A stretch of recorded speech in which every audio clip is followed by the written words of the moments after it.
So, I think this is just a massive event, the amount of wealth that is transferring between generations, and, it's a younger, more educated, digital natives. So I think I'm going to go, Yuen, to you first, and I want you to kind of give us some kind of definition here, or outline some of the opportunities that we're going to see in this generational wealth transfer and what people need to be aware of for that kind of opportunity to capture. Sure.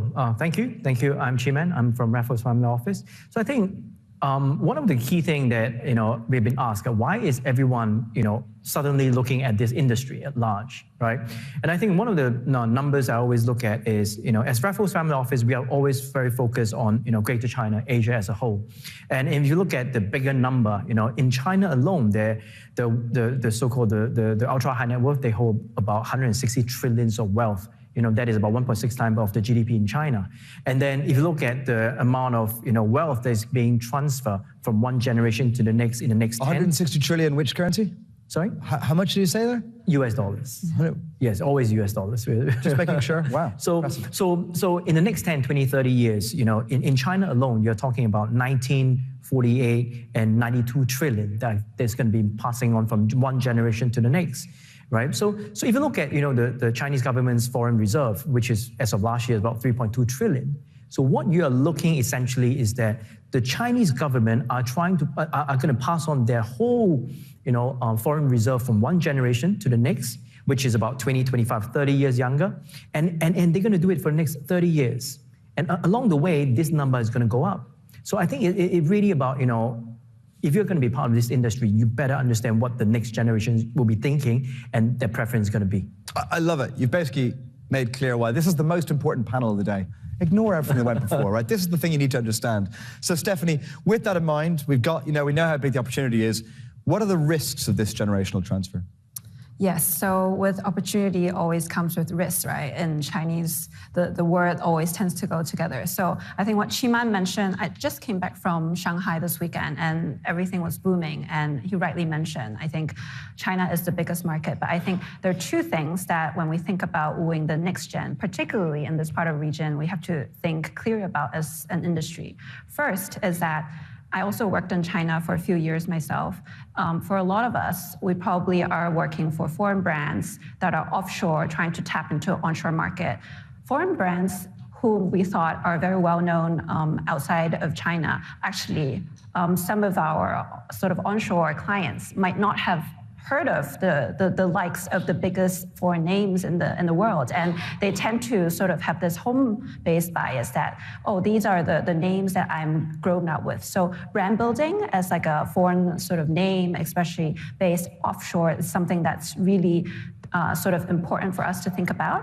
And then second is when we think about the next generation, and I also think back when I was growing up, if your parents are using a certain sort of firm or a certain set of bankers, do you necessarily want to sort of reuse the same sort of providers that your parents use? I think that's a question that we want to ask. Do the young generation really wants to sort of try something new, sort of be like, oh, I'm now sort of establishing my presence, maybe I want to try something new, right? So thinking about how do you have multi-generational sort of offerings and teams to serve the new generation is something that's also important, because they might not necessarily want to sort of exactly use the same thing just because the family's been using the same sort of providers for the past decades. I note that Steffanie is living what she says by wearing an Endowus t-shirt. Brand building is really, really important right now. Maybe we kind of focusing in a bit, Yuen, how do we define this generation? And I specifically want, when we talk about this next generation, how they're different, what are the overhyped differences? What are the underappreciated differences? How are they really different that some people in this audience may not understand? Sure. One of the, when we say, wealth transference, which means, from one generation you're passing to the next, then it's about understanding what, how they see the world. And two arguments I always put forward is about risk and return. How do they define risk fundamentally? From one generation, for example, if you talk to the previous generation, you talk about risk, it's about, in the financial market, about 60-40. Right? But the next generation, they add in more elements, which means, let's say, private equity, real estate, digital assets. So all these other, the asset class they look at is a lot wider, right? So in some sorts, you can argue that the newer generation, they have more to add to their portfolio, right? So some of it is this more volatile, there could be volatility, but if you look at it from a portfolio perspective, it's actually good for the portfolio, and the beta alpha is actually improved with the volatility, more volatility asset class. So that is on the risk side. On the return, on the previous generation, I think what they look at is financial return mostly, right? They basically, a lot of decisions are pretty much being dictated by financial returns. But the newer generation, yes, financial return is one thing, but there are also other elements they look at. For example, the social impact. So these are the returns they look at. And also fundamentally, we got to understand the new generations, especially in Asia, I think that it's really hard to define which country they're from, because generally this new generation, they are very well traveled, they are very well educated, and they were born and grew up in the internet, in the internet boom. So to them, the world is almost like a village, right? So I think how they see risk and how they see return is fundamentally very different. Okay. As a past trader, I like the fact you define it as risk-reward return. So a tolerance for slightly higher volatility and diversity on the risk side. And on the return side, it's not just financial returns. Still most important, but not just that. Same question to you, Steffanie. How do you define this audience you're trying to capture? So I want to expand on what Kwan said. I agree with what he said, but I think one more aspect I want to add, and he kind of alluded to, because we're talking about intergenerational transfer, and I think majority of the transfer is transferring to millennials, and they're digital natives. So they were all born with sort of doing everything on the phone. So I'd also stress an aspect is they also care about the experience. And I think we always talk about digital versus offline. It's actually not so clear-cut anymore. I think the next generation of clients, I have bad news for all of us, is going to be difficult to serve. It's not just online or offline. It's going to be omni-channel. So they're going to be like, oh, I want to be able to have the news and the information on my phone. But if they have a question, they expect I call up someone. Someone should be able to answer my call. Or if I send an email or send a WhatsApp. So it's going to be harder to serve them because they're going to require omni-channel, and I think it also presents a lot of opportunity. So Endowus, we are a digital-first platform. I think digital-first doesn't mean you eliminate the human aspect, but with technology, you can lower the servicing costs. You can do a lot of interesting things such as personalization. So in that way, I think it's to add on to what was discussed. I think the experience side is going to be also something that's interesting. How we craft the next generation's wealth experience is something that they're going to care about. It's not just about returns. So when you say omni-channel, when it boils down to it, is that really just about being a much quicker turnaround time for response rate? So, it's true that the primary means of communication with your wealth manager in the past might have been by phone and by meetings, and then it was by emails, and now you've got social media and other ways. But is the change really that just like you now expect to be able to WhatsApp your wealth manager at any time of day and get a response instantly, or is that really the change? So I sort of been through this myself. I moved to fintech about 7-8 years ago, and I'd say when I first moved to fintech 1.0 is exactly what you mentioned. What we saw was just moving things from offline to online. So previously I go to a bank, and then now I can do things on a mobile phone. But I think we're really at the cusp of, or we've started 2.0, and it really accelerated by COVID, is not just being able to do things online faster, but how do you really harness the technology, the data to provide sort of more in-depth sort of next generation experience through AI, through personalization. I think ChatGPT is a hot word, but I do think there's a lot of sort of imaginations of the next generational experience we can harness the technology to provide to these clients. It's not just doing things online, but providing things that they find value for through the data, through your interactions. How do you provide things that they find it's valuable? I think this is something that I find super interesting, and not just, with technology, I'm able to respond things faster. Okay, so I have a question for both of you, and I think there's probably a mixture of people in the audience. There's people like myself who are like, maybe not at the forefront of this digital transformation, and therefore kind of, but aware it's happening. I guess I'm looking for some concrete examples of like, we use this phrase digital transformation, this kind of trope, but like, what does it really mean? But specifically in terms of building new ways of trust and engagement, How does that work? Can you give me some concrete examples? Steffanie, I'll go to you again first, but I will ask you afterwards, Yuen. So when I think about how do you build the next generational sort of wealth experience, I think we go back to the champions that we've seen in the tech sector. Why I really like shopping on Amazon, on Taobao, is because it's not just they moved everything online. There's so many things to buy online. But when I go on the app, they really sort of recommend me things that I find interesting and find engaging, I find useful, right? So I think for me, for Endowus, what we're trying to do is similar, provide that curation for clients using sort of our professional sort of wealth experience DNA married with technology to really curate that experience for clients. So to be more specific, our comms to client, it's not sort of one size fit all. We do a lot of A/B testing.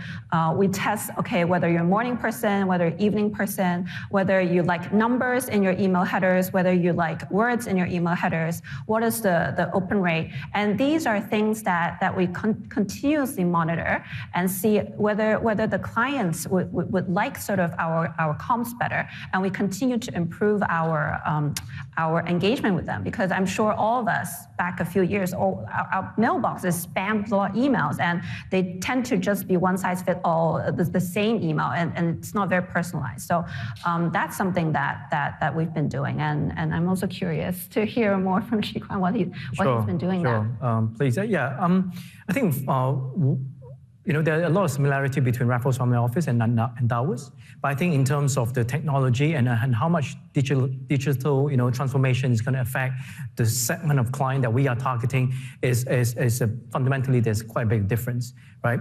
I think in terms of digital transformation, it plays a bigger role probably in Endowus, but I think in terms of Raffles Family Office and the ultra high net worth, I think it plays a much smaller role. Right?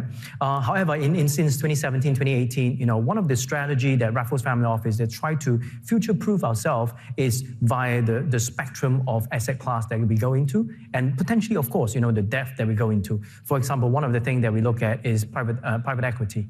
But when we say private equity, we are not talking about a blind pool of funds. We are talking about direct investments, right? Because this future generation, they want to have the full transparency, and they want to be actively participating in the building of this company. There's going to be a financial return for them, but definitely they are also prioritizing other things like, for example, the social impact, right? So, which is definitely on a very high priority list on them. And of course, real estate, digital assets. So these are the things that I think play a much bigger role in terms of the ultra high net worth that Raffles Family Office is going after. In fact, last year we launched another family office that focused on purely digital assets. Right. Underlying is the blockchain technology. I mean, of course, when we talk about digital asset, we are not just referring to Bitcoin, Ethereum, this cryptocurrency.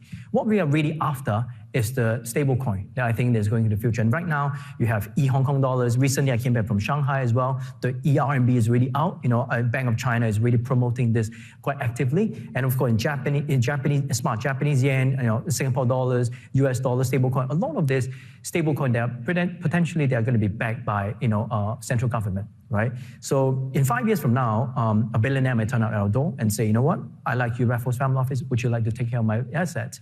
However, 30% of them might come in the form of new currency, which is a digital currency that is backed by the government. And that's when the custodian, the product and the strategy has to change, right? So that is why when that happens, that 30% will go to Revo, Digital Family Office, and the 70% will go to Raffles Family Office. And constantly that's how we future-proof ourselves.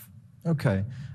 When you say they want much more depth and on their investments, is it they actually want much more influence and control over what's happening, or is it they want the feeling of more influence and control? Which is it?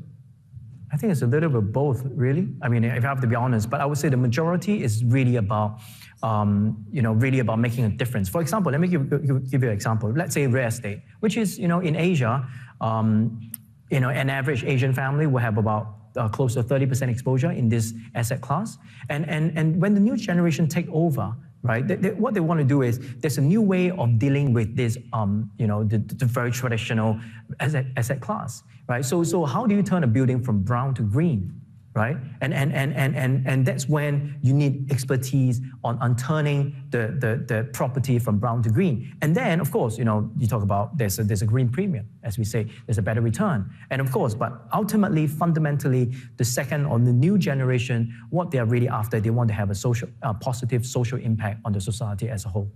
Okay. And by the way, Chiman said that, Raffles Wealth Management and Endowus are more similar than I think. I'd be remiss not to observe his little pin, Raffles pin. He's also aware of branding and the importance in a more subtle way. I guess I'm curious about the gender balance shift that's happening in Asia Wealth as part of this generational transfer. So particularly in the last 25 years, there are many more female entrepreneurs, many more powerful female businessmen. And it's really, really changed from 25 years ago where the wealth was very much managed in many quite patriarchal societies. How is that affecting how you're doing business? I think it's a very powerful force, and we definitely see that on our platform. We see sort of very balanced kind of gender split on our platform that historically you'd imagine that, maybe the male is responsible for taking care of the family sort of wealth planning. But I think we do see that female, it's really taking a much more critical role. And I think we alluded to this in our early conversations, and it is because this generation, they're more educated, they're more sort of well-traveled. And I think one word that was mentioned, and I really want to raise it again, is this word about transparency. It's because they're more educated, they really want more transparency, and I think that's why technology comes to a role to this. With technology, everything sort of, it's more clear, you provide more transparency. Historically, I think the industry, we like to bundle things together, and it's difficult to unbundle when everything it's in the stack of very thick paper. But if it's sort of digital and people want to take their finances more seriously, then they want more transparency. I think that's part of the reason why female are also taking more of a role, that with technology, with digital platforms, that you can have more access to information, more access to advice. They can take charge into this. And I think it's very interesting. And as you mentioned, right, it's not just helping with the family. We have a generation of female entrepreneurs as well that's generating a lot of wealth themselves. And I think this is something that's a very booming area. And I recently also started writing columns specific to this area because there's just so much demand for this, that people looking for advice, for peers' advice. But it's historically, it's not a big focus area, but we do see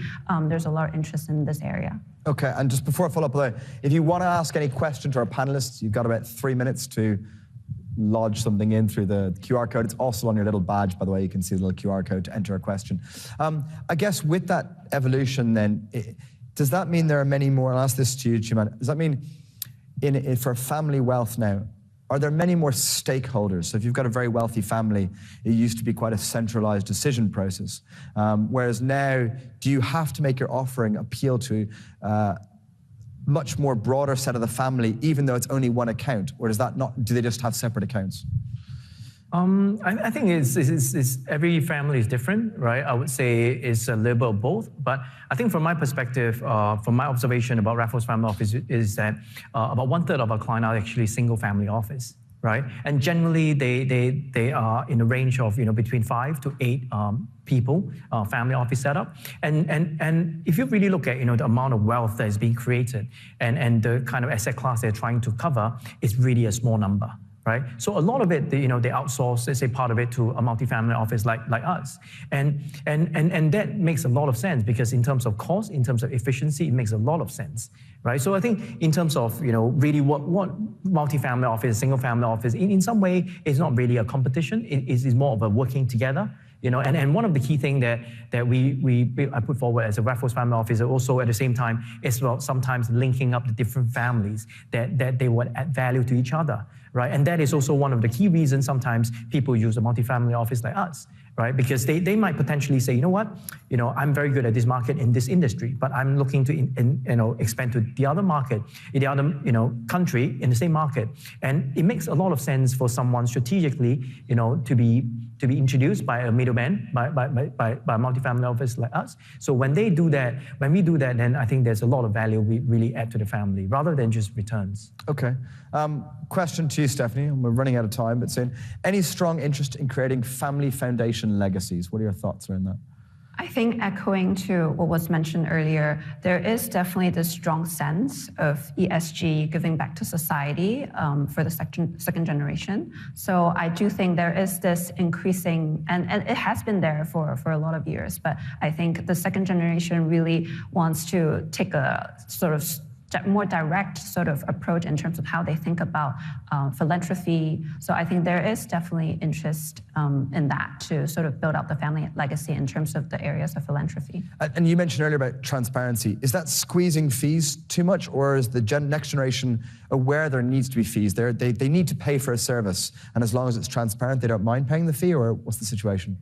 It's interesting. So my firm's model is all about sort of transparency and fees. And I think you rightly mentioned, I think people are, if you give them good advice, professional advice, they know they're willing to pay. But I think the next generation, they're more educated and they just want to know, so exactly what are the fees, how are they justified, what kind of value I'm getting out from the fees. So I do agree that if you can sort of provide more transparency, people are willing to pay. But I think why people are a bit hesitant and about sort of old fee structures and are sort of interested to learn more sort of our fee-only independent fee structure is that they want more transparency. They really want to understand what exactly am I getting out from your service. Okay, we're running out of time, so I'm going to conveniently skip the question which you did get. With the rise of digital players, what are the factors the next generation consider when picking their own provider? Okay, go on. 10 seconds. What do you think? Obviously, you both think your own firm, which is why I was going to skip. Well, give me a 10 I think for this, I'm going to say, Revolt Digital Family Office, the foundation of it is based on regulation and governance. And I think if there's one thing that you need to look at, is definitely regulation and governance. And this is exactly the foundation of Revolt Digital Family Office. Okay. And Steffanie? Same, transparency, cost, fiduciary duty, sort of be agile, provide something. Isn't it regulations? So basically, you're agreeing you're the two best firms. These are your only two options for the next generation wealth management.